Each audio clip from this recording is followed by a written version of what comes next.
छत्तीसगढ़ भारतीय राष्ट्रीय कांग्रेस पार्टी के प्रदेश अध्यक्ष Deepak Baij, social media chairman Shailesh Nitin Trivedi के नेतृत्व में कांग्रेस प्रतिनिधि मंडल ने आज निर्वाचन आयोग पहुंचकर उप मुख्यमंत्री विजय शर्मा के खिलाफ आचार संहिता का उल्लंघन करने की शिकायत दर्ज कराई। साथ ही प्रदेश अध्यक्ष श्री बैज ने आचार संहिता का हवाला देते हुए निर्वाचन आयोग से कड़ी कार्रवाई करने की मांग की है। और जो इस प्रदेश का गृह मंत्री जो जिनको कानून व्यवस्था बनाने की जिम्मेदारी है, वो अगर कानून व्यवस्था को तोड़ते हैं और भीड़ लेके एक नेता प्रतिपक्ष का बंगला को घेरने जाते हैं,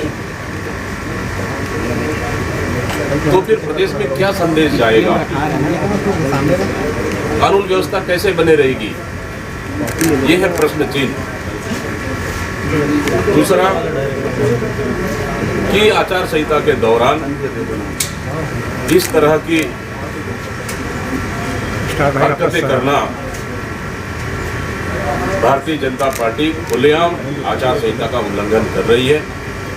इसलिए हम लोग सीधा निर्वाचन आयोग से मांग किए हैं कि सीधा FIR दर्ज होना चाहिए, कार्रवाई होना चाहिए, ताकि कानून का रक्षा करने वाला व्यक्ति अगर कानून तोड़ने लग जाए तो फिर प्रदेश की कानून व्यवस्था पूरी तरह से चरमरा जाएगा। अगर इस तरह से गतिविधियों में स्वयं गृह मंत्री इन्वॉल्व रहे तो फिर प्रदेश का कानून व्यवस्था पूरी तरह से ध्वस्त हो। पिछले समय की शिकायत हुई, अब निवेदन लेके आए हैं हम लोग कि इस पर तत्काल कार्रवाई होना चाहिए। इससे पहले हमारे PCC के डेलीगेट आए थे, हमारे पदाधिकारी।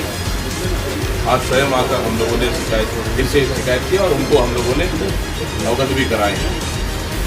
और निर्वाचन आयोग ने भरोसा जताया है, तो निश्चित रूप से इसको संज्ञान में लेते हुए आगे कार्रवाई करेगी।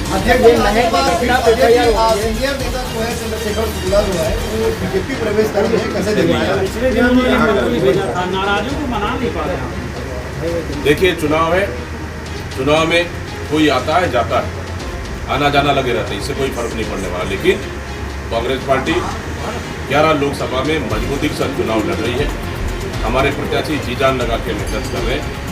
इससे कोई आया जाए, इससे कोई फर्क नहीं पड़ेगा। आना जाना कर रहे हैं, उससे कोई फर्क नहीं। ये FIR अगर दर्ज नहीं होती तो क्या कांग्रेस भी आंदोलन करेगी, प्रदर्शन को? देखिए, अगर हमें तो भरोसा है चुनाव आयोग के ऊपर, भरोसा है हमें। अगर उसके बाद भी अगर ऐसा नहीं होता है आगे रणनीति अपनाएंगे।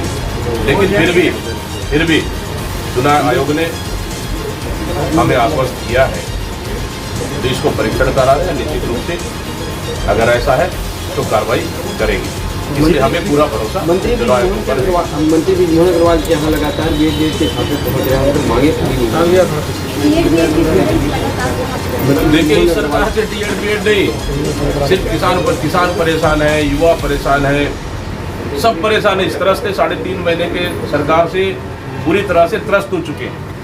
कभी तो बृजमोहन अग्रवाल के बंगले, कभी तो केदार कश्यप के बंगले, कभी तो और आपके और मंत्री के बंगले, ये लगातार बंगले घेराव चल रहा है। मतलब सोच लीजिए, इस 3 महीने के अंदर ही छत्तीसगढ़ सरकार से पूरी तरह से छत्तीसगढ़ की जनता का मोह भंग हो चुका है। इसलिए आने वाला लोकसभा चुनाव में कांग्रेस को छत्तीसगढ़ की 11 लोकसभा सीटों में जबरदस्त फायदा होने वाला है। और युवा खासकर तो बहुत ज्यादा ही नाराज है, उसका फायदा भी कांग्रेस को हो रहा है।